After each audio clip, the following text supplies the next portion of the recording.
ہمارے ذہنوں میں جو معیارات بیٹھے ہوئے ہیں وہ کیا ہے؟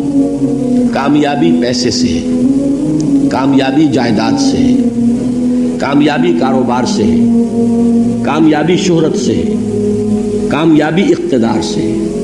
یہ معیارات ہیں۔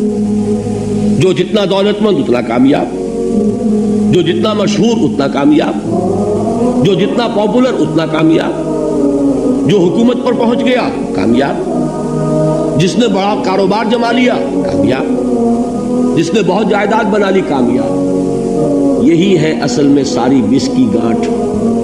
جو تصور کامیابی کا ہوگا اسی کے مطابق آپ کی بھاگ دوڑ ہوگی، اسی کے لیے جدوجہد ہوگی، اسی کے لیے توانائیاں صرف ہوں گی، اسی کے لیے دن رات کی مشقت ہوگی۔ یہ ہے اصل شے جس کی یہاں نفی ہو رہی ہے۔ کامیابی دولت سے نہیں، کامیابی شہرت سے نہیں، کامیابی اقتدار اور طاقت اور حکومت سے نہیں، بلکہ کامیابی ہے ایمان سے، عمل صالح سے، تواصی بالحق سے، تواصی بالصبر سے۔ آپ غور کیجئے اس نقطہ نظر کا، اس ایٹیچیوڈ کا، یہ جو مینٹل ایٹیچیوڈ ہے، اس کا بدل جانا ہی انسانی شخصیت کے اندر انقلاب برپا کرے گا۔ اب آپ کا نتیجہ کیا نکلا؟ اگر تو دولت سے کامیابی ہوتی تو قارون بہت کامیاب تھا، اگر حکومت سے کامیابی ہوتی تو فرعون اور نمرود بہت کامیاب تھے۔ کامیابی ان سے نہیں ہے۔ کامیابی انسان دولت میں قارون کی دولت تک پہنچ جائے اور دنیا میں دبدبہ اور اقتدار اور سلطنت اور حکومت کے اعتبار سے وہ نمرود اور فرعون کا مقام حاصل کر لے، وہ ناکام ہے، خائب ہے، خاسر ہے، برباد ہے۔ اور ابو ذر غفاری کامیاب ہے، چاہے ان کے پاس کچھ نہیں تھا، جھونپڑی تک نہیں تھی، کوئی گھر نہیں تھا۔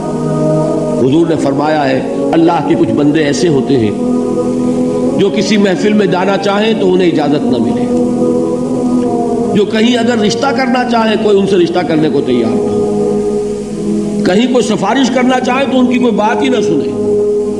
لیکن اللہ کے ہاں ان کا وہ مقام ہے کہ اگر بھولے سے بھی کسی بات پر قسم کھا بیٹھتے تو اللہ ان کی قسم کی لاج رکھتا ہے۔ یہ ہے فرق، یہ جان لیجیے اچھی طرح۔ اس بات کا مان لینا آسان، اس پر سبحان اللہ کہنا آسان، لیکن اس کے مطابق آپ کے اپنے ذہن کا بدل جانا بہت مشکل، اس لیے کہ ہم متاثر ہوتے ہیں اپنے ماحول سے۔ وہ بڑا محل ہے، دیکھ کر ایک دفعہ جھجری آتی ہے، وہ بڑی سی 20 فٹ لمبی کار سناٹے کے ساتھ آپ کے پاس سے گزر گئی، ایک دفعہ اعصاب کے اندر ارتعاش ہوتا ہے، محسوس ہوتا ہے بڑے یہ نصیبے والے لوگ ہیں، بڑے خوش نصیب، بڑے کامیاب، حالانکہ کچھ معلوم نہیں کہ یہی سب سے بڑی بد نصیبی ہو سکتا ہے کہ یہی سب سے بڑی ناکامی ہو۔ اگر ذہنوں میں یہ بات بیٹھ جائے کامیابی کس شے سے، یہی وجہ دیکھیے قرآن مجید میں بارہا آپ دیکھیں اولئک ھم المفلحون، یہ ہے لوگ کامیاب ہونے والے۔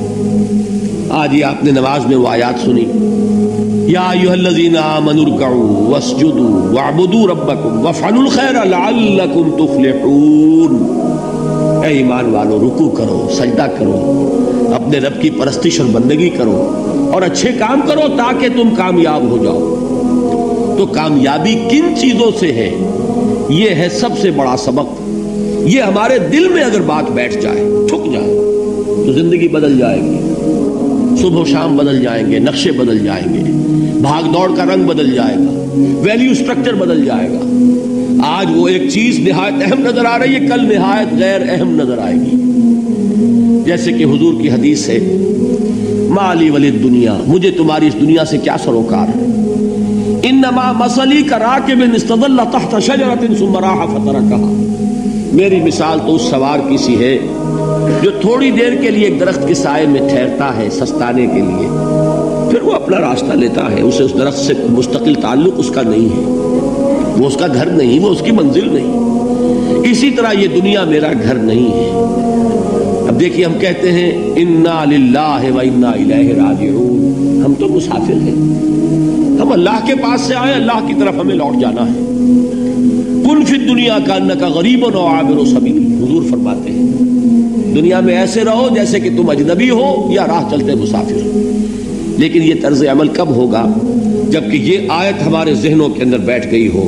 والعصر ان الانسان لفی خسر الا الذین آمنوا وعملوا الصالحات وتواصوا بالحق وتواصوا بالصبر. یہ ہے اصل بات جو میں نے عرض کیا تھا کہ میں بتاؤں گا صحابہ کیوں ایک دوسرے کو یاد دلاتے تھے. اس لیے کہ دیکھیے جیسے برف باری اگر ہو رہی ہو، آپ باہر نکلیں گے تو برف آپ کے کپڑوں پر جم جاتی ہے نا، تو آپ جھٹکتے ہیں کپڑوں کو تاکہ برف ہٹ جائے. ہمارے ایمان پر اس دنیا میں رہتے ہوئے جب ہم متاثر ہوتے ہیں ماحول سے تو گردہ آ جاتا ہے، برف پڑ جاتی ہے، اس کو جھٹکتے رہنے کی ضرورت ہے. اور وہ جھٹکنے کی بہترین اور مؤثر ترین شکل یہی ہے کہ یاد رکھو کامیابی ان چیزوں سے نہیں ہے. چمک دمک جو ہے دنیا کی، یہ ساری چمک دمک جو تمہیں رجھا رہی ہے، جو تمہیں اپنے اندر گم کیے ہوئے ہے. یہ لفظ گم پر اقبال کا وہ شعر یاد آ گیا کہ کافر کی یہ پہچان کے آفاق میں گم ہے، اور مومن کی یہ پہچان کے گم اس میں ہے آفاق. تم گم نہ ہو کر رہ جاؤ، اس میں مبہوت نہ ہو کر رہ جاؤ، مرعوب نہ ہو کر رہ جاؤ. دنیا ہی کی محبت تمہارے اوپر ڈیرے نہ ڈال دے، تمہارے دلوں کے اوپر مسلط نہ ہو جائے. لہذا تازہ کرتے رہا کرو والعصر ان الانسان لفی خسر الا الذین آمنوا وعملوا الصالحات وتواصوا بالحق وتواصوا بالصبر. پھر یاد کر لو، پھر تازہ کر لو اپنے اس یقین کو کہ کامیابی دولت سے نہیں، کامیابی ثروت سے نہیں، کامیابی اقتدار سے نہیں، کامیابی شہرت سے نہیں، کامیابی جائیداد سے نہیں، کامیابی ہے ایمان سے، کامیابی ہے عمل صالح سے، کامیابی ہے تواصی بالحق سے، کامیابی ہے تواصی بالصبر سے. یہ چار چیزیں ہیں کہ جو کامیابی کے لوازم